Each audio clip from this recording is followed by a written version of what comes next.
Good morning, besties! Off ko pa rin nga ngayong araw kaya marami tayong gagawin na gawaing bahay. Off din nga pala ni Daddy so siya ang bahala sa mga bata for today.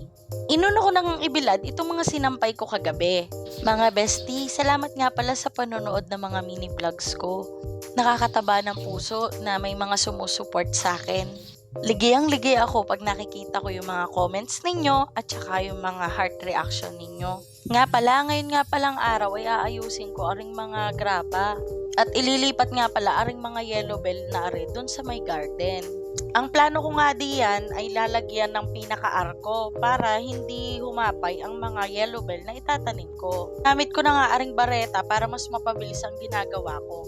Nilaliman ko rin nga pala yung hukay niyan para mas maganda yung pagkakabaon doon sa halaman. Gagamit nga pala ako ng kawad para sa arko. At ito naman ang plais. May import nga pala tayo ngayon. Ito nga pala si Ate Lucy. Ito nga ang lagi kong on-call kapag kailangan ko ng tulong sa mga gawaing bahay. Aminin natin mga bestie, di ba masarap magtrabaho kapag may kasama ka or may kakwentuhan ka habang gumagawa?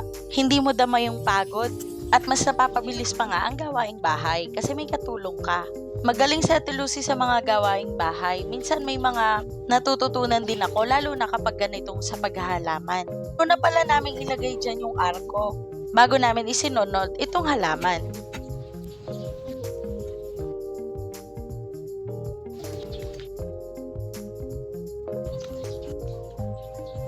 Ito nga tumakyat na sa Ate Lucy para isabit itong aming nagawang arko. Itinali namin sa puno pang support niya. Ito na nga ang finished product. Sana nga ay umabong na itong yellow bell para mas lalong kita yung nagawa naming arko. Yung mga tambak na graba nga ay naisipan naming dininalain ko sa tagiliran. Aring ang nakalawit na tolda ay pinakabit ko na rin kay Ate Lucy. Naputik kasi din sa tagiliran kapag ka nilalagyan ng tubig kaya mas okay talaga na nilagay ang graba.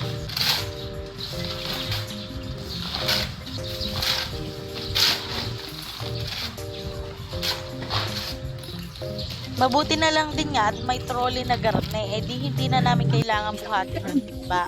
Ipinagtatambak na nga din ang mga graba. So ako naman, ang ginawa ko ay nagkalaykay para ikalat ang mga graba din sa tagiliran nga. Itong mga ganitong gawain nga, ang kailangan ko talaga ng katulong. Buti na lang din nga at nariyan sa Ate Lucy na laging handang tumulong sa akin. Umaliwalas nga tingnan aring puno ng abukado nung naalis ang mga graba din. Sunod nga inilimas ko na aring tubig sa swimming pool. Madami na nga aring bawas dahil nakapagdilig na din si Papsi ng halaman kagabi. At ang ginamit nga niyang tubig ay yung tubig sa swimming pool.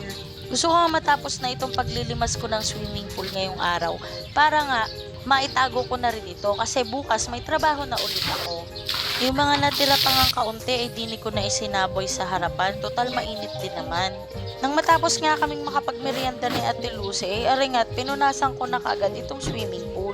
Si Ate Lucy na mga oras na yun ay naglalaba naman siya ng mga basahan dito sa amin. Minimake sure ko nga na tuyong-tuyo itong swimming pool bago ko itago para hindi ito magpekas at saka hindi maduming tingnan. At maganda pa rin kapag ginamit sa susunod. Ganito talaga tayo dapat mga bestie. Kailangan nating maging masinop sa mga gamit natin. Isa yan sa mga gusto kong matutunan ni Ali at ni Albi. Gusto kong pahalagahan nila yung mga bagay na meron sila. Mga bestie, madami nga pala akong nagawa ng araw na yan. Sana may pakita ko sa inyo or may share ko sa mga susunod kong videos. Sana ngay huwag kayong manawa sa panunood sa akin. Hayaan nyo bestie at mas gagalingan ko pa. Ay siya, yun lang. Bye!